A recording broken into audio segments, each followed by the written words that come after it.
अस्सलाम वालेकुम मेरे अज़ीज़ दोस्त अहबाब, कैसे हैं आप? उम्मीद करता हूँ आप सब खैरियत से होंगे। एडवांस एजुकेशन और एडवांस चार्ट रीडिंग के सिलसिले में हम एक और एजुकेशन सेशन के साथ आपकी खिदमत में हाज़िर हैं।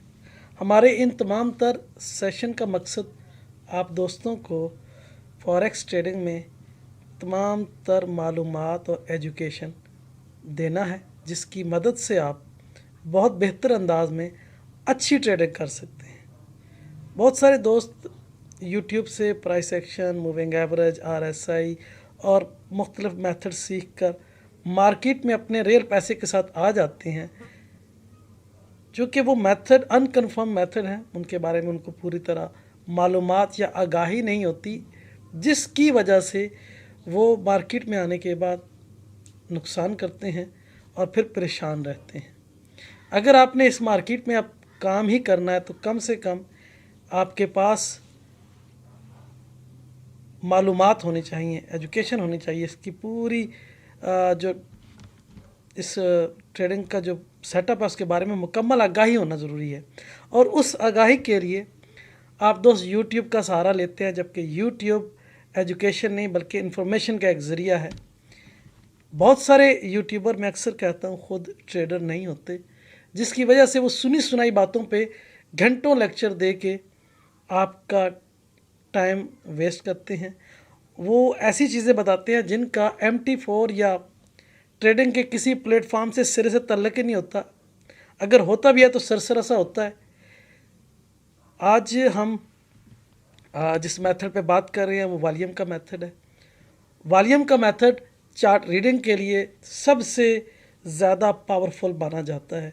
दुनिया में सैकड़ों मेथड हैं, सैकड़ों लॉजिक्स हैं, सैकड़ों स्ट्रेटजीज़ हैं, लेकिन लॉजिक और स्ट्रेटजीज़ महदूद टाइम के लिए ही होती है, महदूद पेयर पे होती है और मखसूस टाइम फ्रेम में ही चलती है। लेकिन जो मेथड है उसकी रियलिटी ये है, उसकी पावर ये है कि वो किसी भी मार्केट में किसी भी टाइम फ्रेम में आप यूज़ करें वो काम करे। तो उन चीज़ों को समझने के लिए, ऐसे मेथड को समझने के लिए, ऐसी रियलिटी को समझने के लिए आपको एक ऐसा पावरफुल मेथड समझना होगा। मकसद हमारी ये जो एजुकेशनल वीडियोज़ हैं, इनका मकसद आप लोगों की इस्लाह है। आप लोगों ने ट्रेडिंग करनी है अपनी मर्ज़ी से, लेकिन थोड़ा सा अगर इसमें आप प्रोफेशनल अंदाज में थोड़ा सा देखभाल कर समझ कर इससे काम लें तो बहुत अच्छी और बेहतर रिज़ल्ट आपको मिलने वाले हैं। हमने अपने चैनल पर बेसिक से स्टार्ट लिया, VSA से। VSA की कुछ साइनों पे डिस्कस हुई जो कि आगे इंशाल्लाह जारी रहेगी। VSA के जो वीडियोज़ हैं या VSA जो है ये वॉल्यूम स्प्रेड एनालिसिस के नाम से जाना जाता है और रिचर्ड डी मेल वाइकफ की लॉजिक या वाइकफ के मेथड के अंदर से निकला हुआ एक मेथड है जो आपको चार्ट रीडिंग में बहुत सारी हेल्प करता है। तो इस चार्ट रीडिंग में और चार्ट रीडिंग के लिए सबसे पहले हमें जिस चीज़ को देखना है उसे हम वॉल्यूम कहते हैं। वॉल्यूम की मदद से हमें प्राइस की मूव, स्प्रेड का साइज़, बार की क्लोजिंग, बैकग्राउंड सारा कुछ देखने के बाद एक नया सेंटीमेंट या एक नई मूव की आगाज़ का पता चलता है। ये ना तो कोई मूविंग एवरेज बता सकती है ना RSI।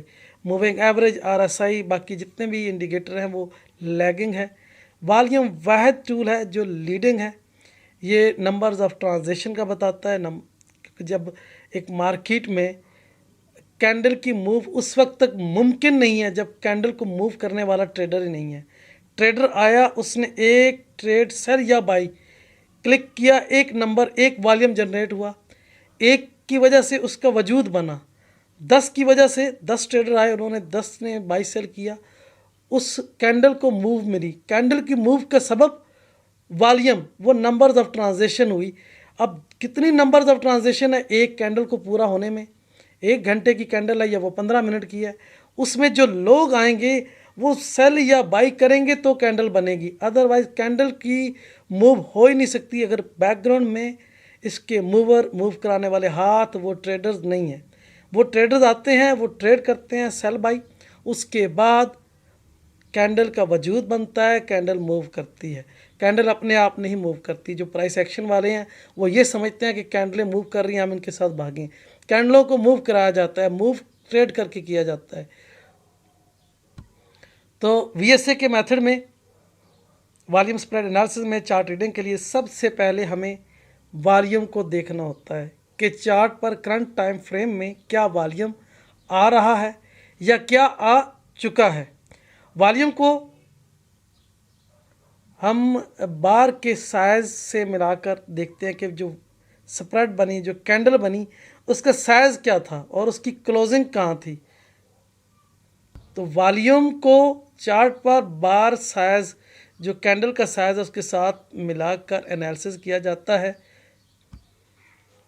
तो वॉल्यूम को हम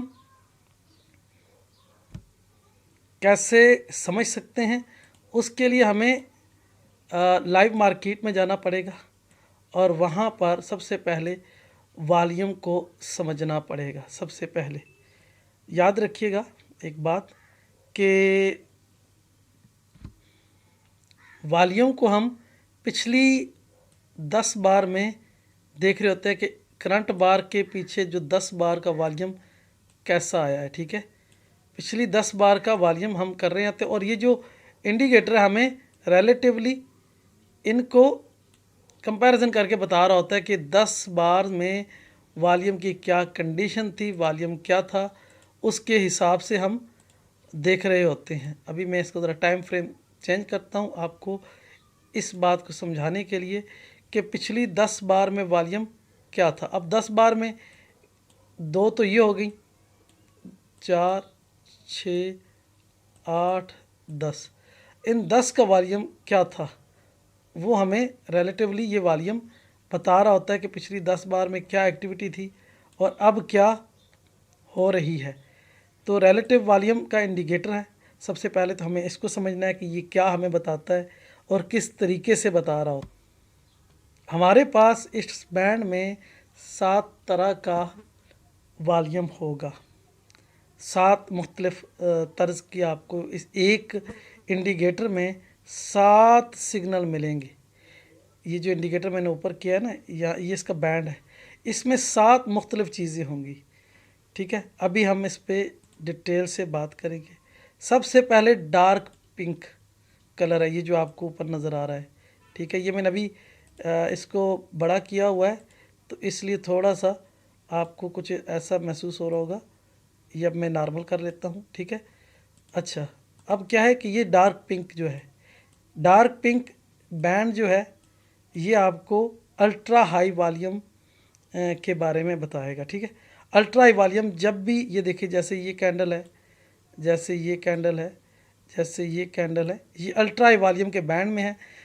साबित क्या हुआ कि जब इस बैंड में कोई भी वॉल्यूम बार आएगी हम उसे अल्ट्रा हाई वॉल्यूम कहेंगे। ठीक है, अब ये लाइट पिंक है, ये इसके अंदर कोई भी कैंडल आके ख़त्म होगी, कोई भी कैंडल इसको टच करेगी, हम कहेंगे कि ये वेरी हाई वॉल्यूम है।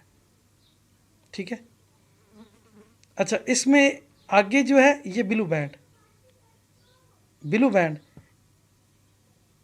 ब्लू बैंड हमें ये बताता है कि ये पहला था अल्ट्रा हाई, दूसरा था वेरी हाई, और ब्लू बैंड हमें बताता है ये हाई का बैंड है। जो कैंडल इसमें आएगी ब्लू बैंड में वो हाई वॉल्यूम कहलाएगी कि हाई वॉल्यूम पे ट्रेड हो रही है। ठीक है, हाई वॉल्यूम पे ट्रेड हो रही है, वेरी हाई पे हो रही है या अल्ट्रा हाई पे हो रही है।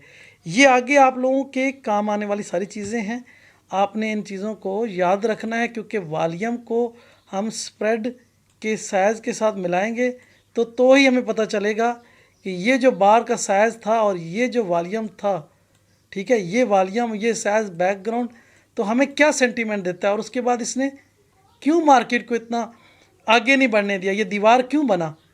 ये चीज़ आप लोगों को समझानी है, सिर्फ इसके लिए ये सेशन हो रहा है। तो ब्लू बैंड जो है वो हाई का बैंड है। ठीक है, पहला अल्ट्रा हाई, दूसरा वेरी हाई, तीसरा हाई। अगर हम सीक्वेंस से चलें, high, very high, ultra high. ठीक है, ये 3 बैंड हो गए। आगे हम बात करते हैं। अब ब्लू बैंड के बाद एक ये लाइन लगी हुई आ रही है आपके सामने, ये इसको हम एवरेज लाइन कहेंगे। ठीक है, ये आपकी एवरेज लाइन है। इसके ऊपर जो वॉल्यूम आ रहा है एवरेज वॉल्यूम आ रहा है। एवरेज यानी मैक्सिमम मिनिमम एवरेज है। ठीक है, एवरेज वॉल्यूम आया। एवरेज वॉल्यूम क्या बता रहा है कि नॉर्मल ट्रेडर हैं। ठीक है ना, कोई ऐसी कोई कैफियत नहीं है कि हम कहें कि एकदम से मार्केट भागने वाली है या एकदम से, तो ये एवरेज वॉल्यूम है, मतलब नॉर्मल चल रही है मार्केट, मार्केट को कोई ख़तरा नहीं है। जैसे ही एवरेज लाइन को क्रॉस करना शुरू करे, हमारे लिए सेंटीमेंट देखें, जब तक एवरेज वॉल्यूम था मार्केट का बिहेवियर क्या था, यहाँ देखें इस एरिया में मार्केट स्मूथ थी। ठीक है, लेकिन यहाँ जो 3 कैंडलें नीचे आई हैं ना, तो इनका वॉल्यूम देखें, इसने पहले हरकत बता दी कि भाई डाउन बार पे वॉल्यूम आ रहा है, जबकि बैकग्राउंड में एवरेज वॉल्यूम था। ये वॉल्यूम को समझना बहुत ज़रूरी है। आप वॉल्यूम को समझ गए, समझिए कि आपकी चार्ट रीडिंग बहुत आसान होगी। और जब तक चार्ट रीडिंग नहीं होगी, कुछ भी करें आप इस मार्केट से पैसा नहीं कमा सकते। ये मार्केट ऐसी मार्केट है जो बड़े बड़ों को ट्रैप करती है। ये लोगों को सोए को जगा के भी उसकी जेब से भी पैसे निकाल लेती है। क्यों करती है, मैंने आपको बहुत सारी दफ़ा बताया और आगे भी इंशाल्लाह इसके बारे में बताऊंगा कि ये कहाँ कहाँ कैसे कैसे ट्रैप करते हैं। आपने इसके ट्रैप से बचना है। फॉर एग्ज़ाम्पल, अगर मैं यहाँ मूविंग एवरेज लगा दूँ 1 मिनट के लिए, तो जस्ट मैं इंडिकेटर, यहाँ मैं कोई मूविंग एवरेज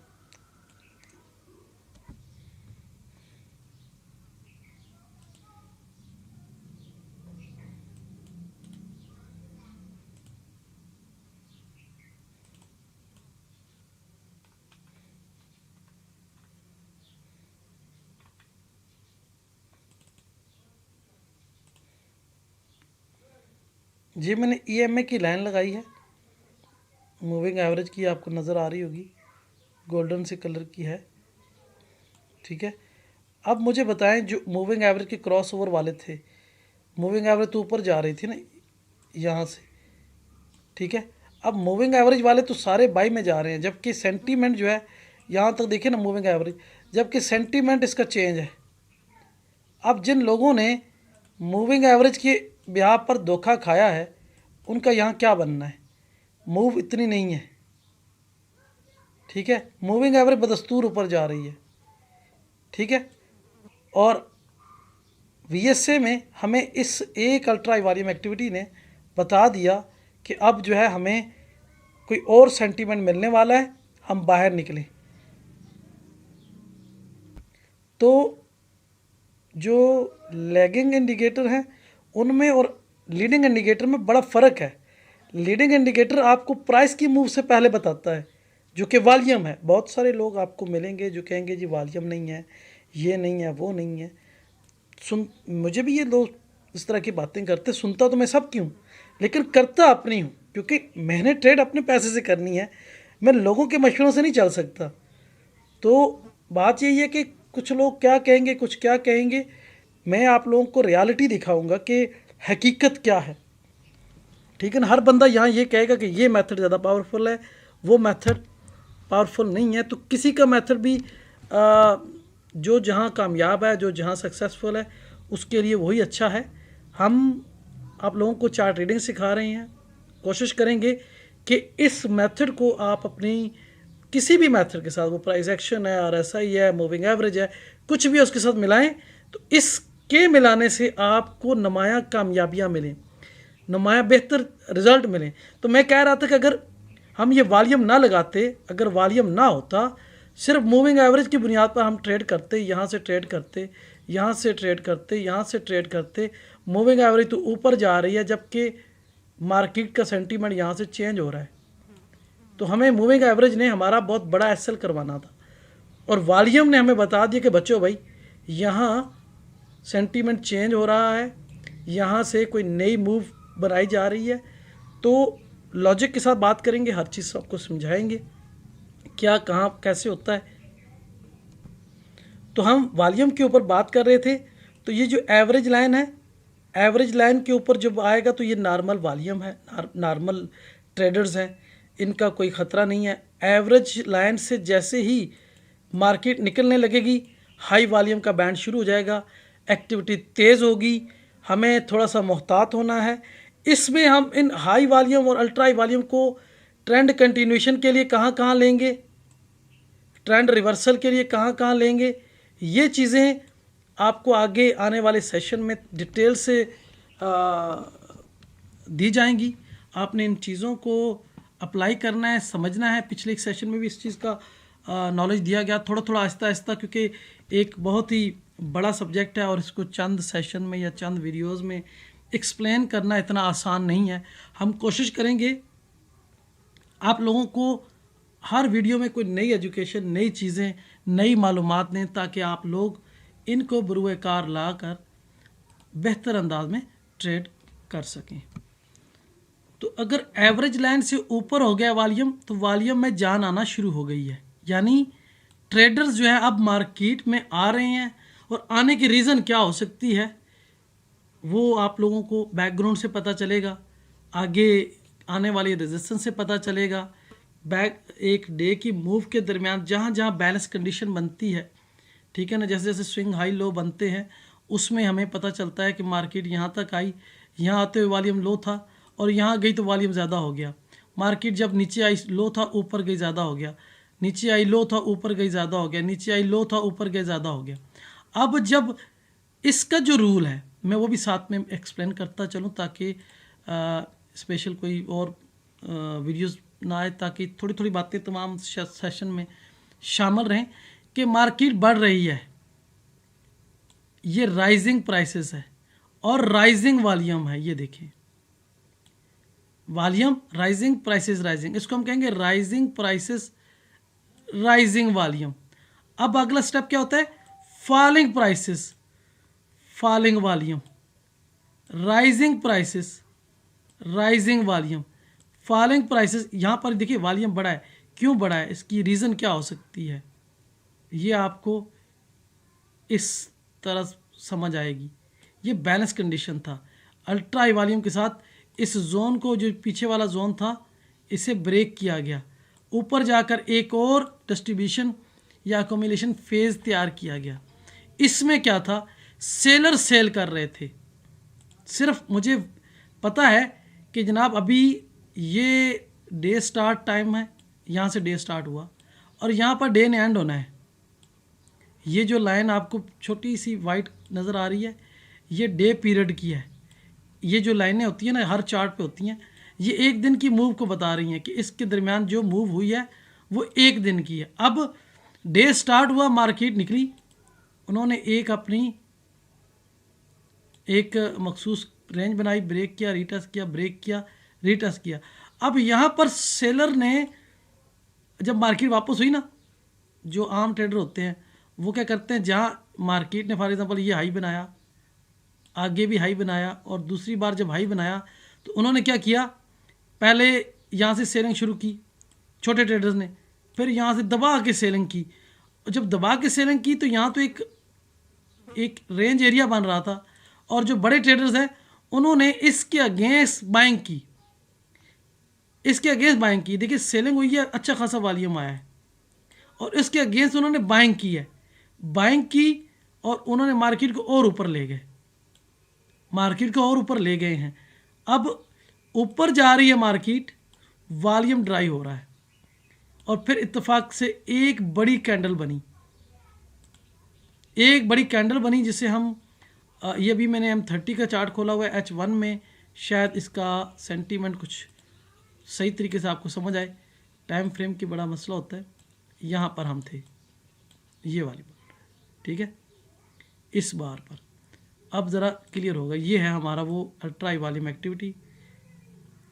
ये तो ये देखिए वॉल्यूम, मार्केट ने एक दिन का सफ़र करना है, 20 से 25 बार का जो मैं हमेशा कहता हूँ वो ट्रेंड करना है। अब उसके लिए उसे अपनी मंजिल तक जाने के लिए एक्सेलेरेटर देना पड़ता है, गाड़ी को तेज़ चलाना पड़ता है, सफ़र लंबा है। अब उन्होंने यहाँ पर स्पीड दी, फिर यहाँ पर स्पीड दी, फिर यहाँ पर स्पीड दी, ठीक है। और उसके बाद उन्होंने फाइनली अपनी एक कैंपेन स्टार्ट की, ठीक है। अब उन्होंने ये सारा कुछ क्यों किया? उन्होंने अपने आर्डर एग्जीक्यूट कराने हैं। ये देखें, सप्लाई आई, ठीक है ना। जिन बार की क्लोजिंग अपने अप बार हैं और क्लोजिंग अपनी मिडल या मिडल से नीचे है, तो ये सप्लाई है, ठीक है ना। उन्होंने अपने आर्डर एग्जीक्यूट करवाए, और आर्डर एग्जीक्यूट करने के बाद उन्होंने क्या किया, देखें ना कितने शानदार तरीके से मार्केट को गिराया। और एक चीज़ ये देखिए, यहाँ पर जो सेंटीमेंट था, रेंज थी ना, सेम इसके सामने भी कुछ ऐसा ही हुआ है। वजह कि बैकग्राउंड में जो रेंज थी वो आगे भी रेंज बन के हमें मिली। ये जो एरिया था एक बैलेंस एरिया था, मार्केट ने ब्रेक किया, रीटेस्ट के ऊपर गई, ऊपर एक और बैलेंस के एरिया बना, उसे ब्रेक किया, रीटेस्ट किया, ठीक है ना। और यहाँ पर जो बैलेंस कंडीशन है ये इसी की वजह से है, और इसके बाद इसे ब्रेक किया। इस तरीके से मार्केट अपना सफ़र जारी रखेगी। तो हम बात कर रहे थे वॉल्यूम की, और जब वॉल्यूम एवरेज लाइन से नीचे होगा तो हम ये समझें कि अब मार्केट में बिल्कुल ही नॉर्मल ट्रेडर्स आ गए हैं, बड़े ट्रेडर मौजूद नहीं हैं।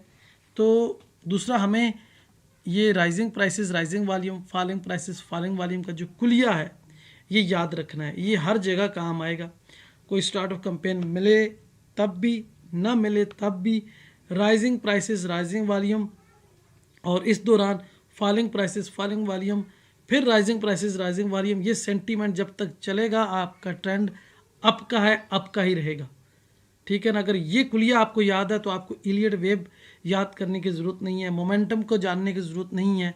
इस एक कुलिये में इतनी पावर है कि आपके मोमेंटम भी इसी के अंदर है, आपकी मूव भी इसी के अंदर है, इलियट वेव भी इसी के अंदर है, राइजिंग प्राइसेस है, राइजिंग वॉल्यूम है। इस दौरान कुछ 4, 5, 6 बार्स ऊपर बढ़ी, 5, 6 बार का वॉल्यूम भी ऊपर बढ़ा। इस दौरान मार्केट ने रिट्रेस की, वो 2-3 कैंडलों में की, बार्स भी नीचे गिरी, वॉल्यूम भी नीचे गिरा, रिट्रेस पूरी हुई, फिर मार्केट उठने लगी, फिर वॉल्यूम राइजिंग हुआ, प्राइसेस राइजिंग होना शुरू हो गई। आज हम वैसे बेसिक इंट्रोडक्शन था इसका इंडिकेटर के बारे में, वॉल्यूम के बारे में, तो साथ के साथ थोड़ी सी एडवांस चीज़ें भी आपको बता रहे हैं। तो अब हम आगे बात करेंगे कि लाइन के अगर नीचे है तो बिलो एवरेज लाइन के नीचे है ना, तो इसके नीचे है, यानी कि वॉल्यूम कम है। अब ये देखिए बैंड बड़ा हो गया है, लेकिन वॉल्यूम एवरेज लाइन से नीचे है। क्या बता रहा है कि ट्रेडर हैं लेकिन इतने नहीं हैं। बैंड को देखिए ना, ये बैंड यहाँ बड़ा हुआ, कोई ज़्यादा एग्रेसिव एंट्रियाँ या बहुत ज़्यादा वॉल्यूम या ऐसा सेशन था जिसमें बहुत ज़्यादा ट्रेडर्स थे। तो ओवरऑल ये एवरेज निकाल रहा है, पिछले 10 वॉल्यूम बार की एवरेज निकाल रहा है, और उसकी एवरेज से आपको आगे रिलेटिव दे रहा है, ठीक है, वॉल्यूम दे रहा है। अच्छा, इसमें एक और चीज़, ये जो पिंक कलर है, ये पिंक कलर है, ये बहुत सारी बार जो है वो पिंक कलर की हैं। ये मैंने आपको बताया ना कि ये जो ब्लू रंग की बैंड की अगर कोई होगी बार, ये अप बार का वॉल्यूम होगा, और जो रेड है वो डाउन बार का होगा, और जो पिंक है वो लो देन प्रीवियस 2 बार, यानी पिछली 2 बार से अगर वॉल्यूम कम है तो वो पिंक हो जाएगा। और इस पिंक वॉल्यूम पर हमें पता चलता है ये जो नो डिमांड या नो डिमांड अप थ्रस्ट या नो सप्लाई या नो सप्लाई टेस्ट, हमेशा हम पिंक वॉल्यूम पे देखते हैं। और जब भी कोई मार्केट कोई एरिया ब्रेक करे इस तरीके से और रीटेस्ट करे तो लो वॉल्यूम और ऊपर जाकर कोई पिंक वॉल्यूम, मतलब पिंक हमने ये देखो, ये पिंक इसीलिए रखा है, ज़रूरी है कि पिंक आए, छोटा वॉल्यूम लो देन प्रीवियस 2 बार। हमें ये इंडिकेटर ज़रा सहूलत देता है, एडवांस है ना। बाकी चीज़ें, बाकी वॉल्यूम में हमें इतना वो पता नहीं होता, लेकिन पिंक वॉल्यूम में थोड़ा सा हमें एक्यूरेसी ज़्यादा मिलती है, तस्दीक ज़्यादा होती है, इसलिए हम इस इंडिकेटर को यूज़ करते हैं। ये ट्रेडर गाइडर की मलकियत है, और पाकिस्तान में हर ख़ास आवाम के पास ये अब आजकल फॉरेक्स फैक्ट्री पे भी मिल जाता है, हर एक इंडिकेटर आपको मिल जाता है, तो आप भी डाउनलोड कर सकते हैं इसे, और इसे बरूए कार ला सकते हैं। तो जो पिंक वॉल्यूम है वो लो देन प्रीवियस 2 बार का होगा, ब्लू कलर की जो है वो अप बार का होगा, रेड जो है वो डाउन बार का होगा। और इसमें एक चीज़, ये जो वॉल्यूम बैंड है ये खुद कार निज़ाम के साथ खुद ब खुद रीएडजस्ट करता रहता है अपने आप को ना। कहीं से वाइडर हो जाएगा, ये देखिए जैसे यहाँ है, कहीं से नैरो हो जाएगा जैसे यहाँ है, ठीक है ना। तो ये खुदकार निज़ाम के साथ चलता है। अभी इसको मैं अपने ओरिजिनल लेवल पे ले आऊँ ना तो ये आपको नज़र आ जाएगा। ये देखें, मैं इसको ज़्यादातर इधर ही रखता हूँ क्योंकि मैंने तो वॉल्यूम को देखना होता है ना एक नज़र। तो मैंने ये है, तो ये कहाँ वाइडर हो जाएगा, कहीं क्लोज हो जाएगा। तो ये अपने आप को रीएडजस्ट करता रहता है, अपने आप को ऑटोमेटिकली एडजस्ट करके हमें पिछली 10 वॉल्यूम बार का वॉल्यूम रिलेटिवली कंपैरिजन करके खुद ब खुद एडजस्ट होकर हमें बता रहा होता है कि जनाब अब कंडीशन ये है। वो जिस तरह आपकी RSI की 14 कैंडलों की एवरेज निकाल होता है, मूविंग एवरेज जो है वो आप लगाते हैं ना, उसकी वो खुद ब खुद। तो आपका ये जो इंडिकेटर है ये खुद ब खुद हर बार का वॉल्यूम पिछली बार के साथ कंपैरिजन करके आपको बताता है कि ये जो वॉल्यूम है पिछली बार से ज़ायद है या पिछली बार से कम है, ठीक है। ये इसमें ये खूबी है, एडवांस इंडिकेटर है। तो ये आपको इस तरीके से खुद ब खुद रीएडजस्ट करेगा और इससे आपको पता चलता रहेगा। अब देखें ना, ये 3-4 बार में इसका वॉल्यूम अल्ट्रा ही आया तो उसने अल्ट्रा ही बताया। अब अल्ट्रा के बाद जो अगला वॉल्यूम है वो बिल्कुल पिंक है, एवरेज से भी कम है, ठीक है ना। इस पर जो प्रॉफिट टेकिंग की गई, मार्केट नीचे गिरी, वॉल्यूम नहीं है पीछे, देखें ना यहाँ ये वाला। अगर मैं आपको अब देखें, इस पर वॉल्यूम ही नहीं है, आगे देखो वॉल्यूम ही नहीं है, और फिर इस पे वॉल्यूम आया, ये देखिए, ठीक है। ये चीज़ें हैं, ये वॉल्यूम की वजह से आपको समझ आनी है। बाकी इंशाल्लाह सेशन टू सेशन हम बात करते रहेंगे, आपको ये चीज़ें मालूमात देते रहेंगे। इन चीज़ों को थोड़ा थोड़ा आपने समझना है, समझने के बाद आपने अपनी अंडरस्टैंडिंग का हिस्सा बनाना है और इन चीज़ों से फ़ायदा उठाना है। अब वॉल्यूम के बैंड और वॉल्यूम की पता चल गया। अब एक चीज़ और है, हम अप बार और डाउन बार किसे कहते हैं। फॉर एग्जांपल ये एक कैंडल है और दूसरी कैंडल यहाँ है, ठीक है। अगर पहली कैंडल की क्लोजिंग यहाँ पर है बार की, हम बार चार्ट यूज़ करते हैं, दूसरी की क्लोजिंग अगर पिछली क्लोजिंग से ऊपर है तो ये अप बार कहलाएगी। अगर पहली बार अप कैंडल है और दूसरी बार की क्लोजिंग नीचे है तो ये डाउन बार कहलाएगी। सेम इसी तरीके से डाउन ट्रेंड में अगर पिछली बार से अगली बार की क्लोजिंग डाउन है तो ये डाउन बार कहलाएगी, और अगर पिछली बार की क्लोजिंग से अगली बार की क्लोजिंग ऊपर है तो ये अप बार कहलाएगी। यही कुलिया आपको वॉल्यूम के साथ मिलाना होगा कि बार पिछली बार से ऊपर बनी या बार पिछली बार से नीचे बनी।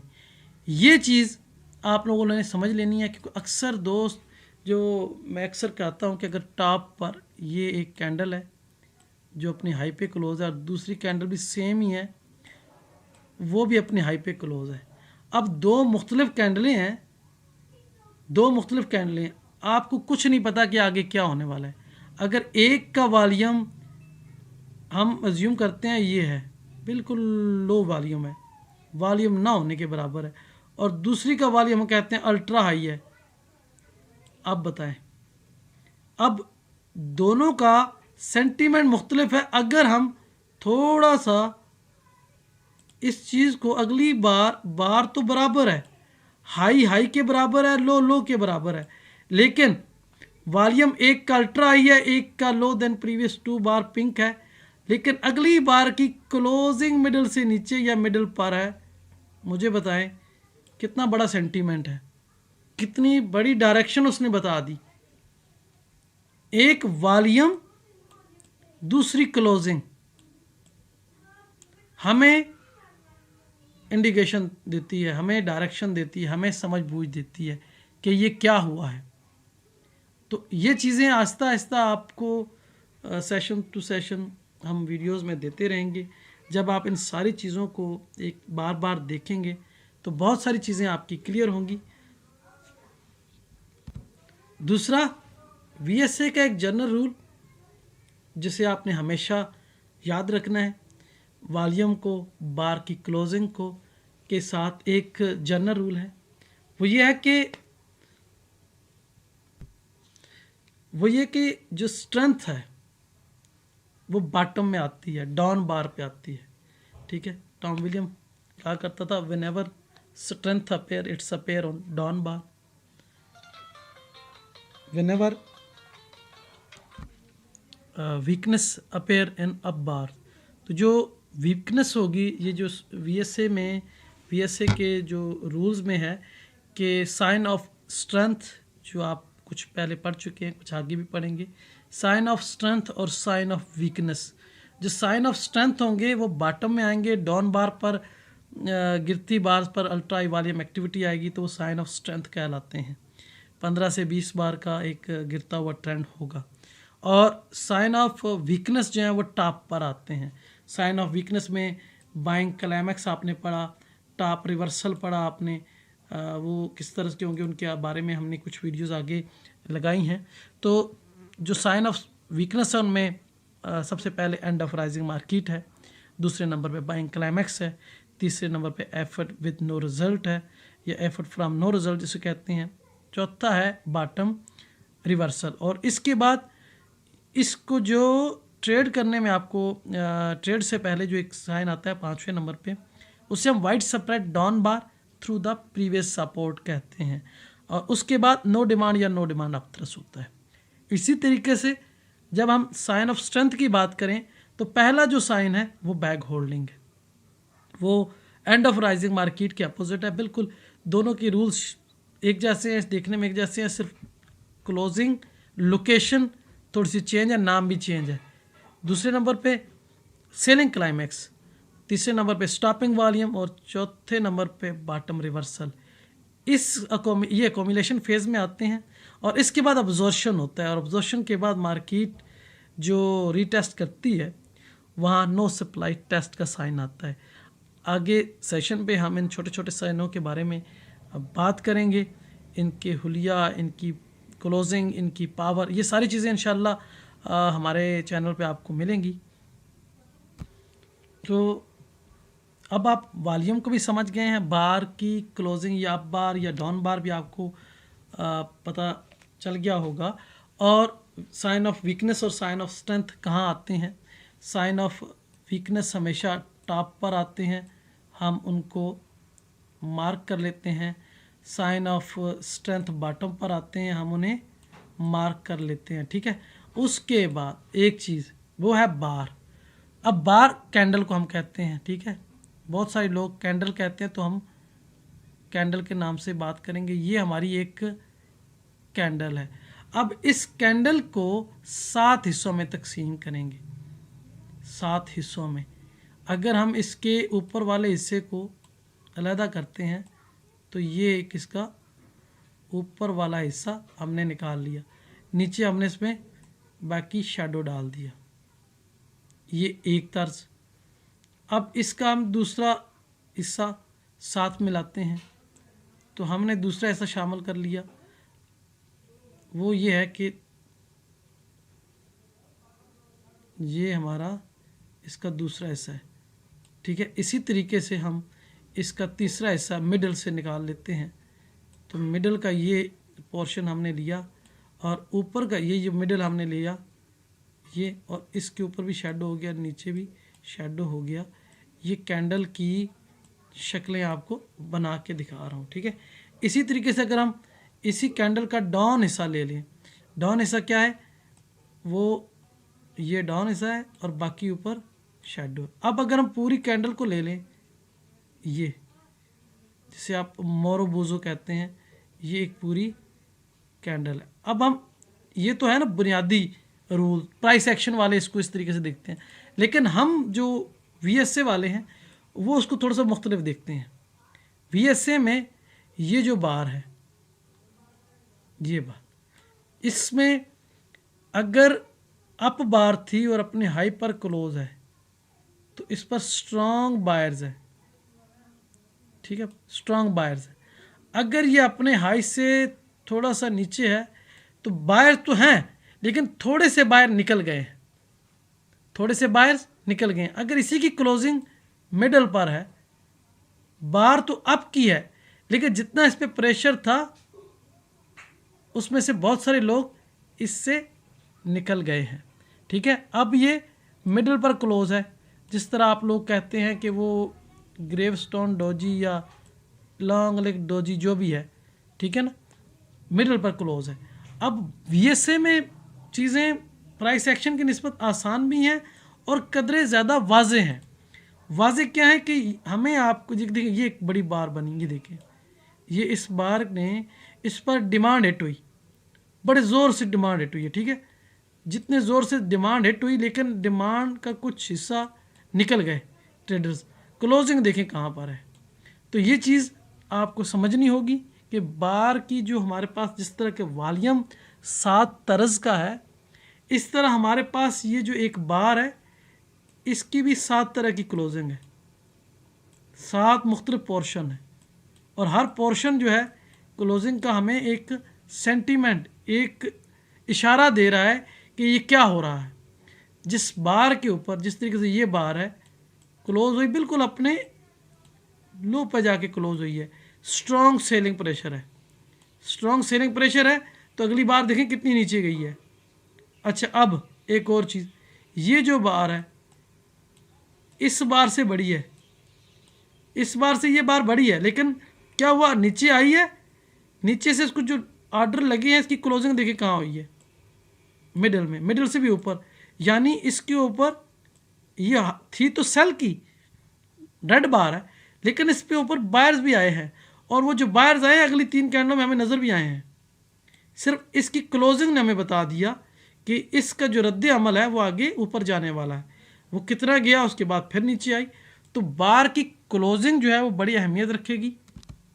तो इसको हम सिंपली, अगर एक बार है, ठीक है, अगर अपने हाई पर क्लोज है तो मार्केट काफ़ी स्ट्रॉन्ग है, ऊपर जाने के लिए बड़ी उसमें बायर बहुत ज़्यादा है। ठीक है, ये हम एक बार बनाते हैं, ठीक है, इसकी क्लोजिंग अपने हाई पर है, ठीक हो गया, ये स्ट्रॉन्ग बाई है। ठीक है, अच्छा, अगर थोड़ी सी मार्केट नीचे हुई तो उस पर थोड़ी सी प्रॉफिट टेकिंग हुई है, बार अब भी बदस्तूर स्ट्रॉन्ग है, लेकिन ये जो ऊपर ले जा रहे थे उसमें से कुछ ट्रेडर निकल गए। अब अगर इसकी क्लोजिंग अपने मिडिल से ऊपर है थोड़ी सी, तो इस पर हमें ये बता रहा है कि थोड़ी सी सप्लाई भी आ गई है। जी, तो अगर बार की क्लोजिंग अपने हाई पर है तो स्ट्रॉन्ग बुलिश जो है वो कैंडल है। अगर इसकी क्लोजिंग अपने हाई से थोड़ा सा नीचे है तो स्ट्रॉन्ग, लेकिन थोड़ी सी प्रॉफिट टेकिंग हुई है। अगर इसकी क्लोजिंग मिडल से थोड़ा सा ऊपर है तो इसके ऊपर स्मॉल सप्लाई आई है। अगर मिडल पर है तो सप्लाई है, थोड़ी सी अच्छी है, और अगर मिडल से भी नीचे क्लोजिंग है तो एक्सट्रीम सप्लाई आ चुकी है।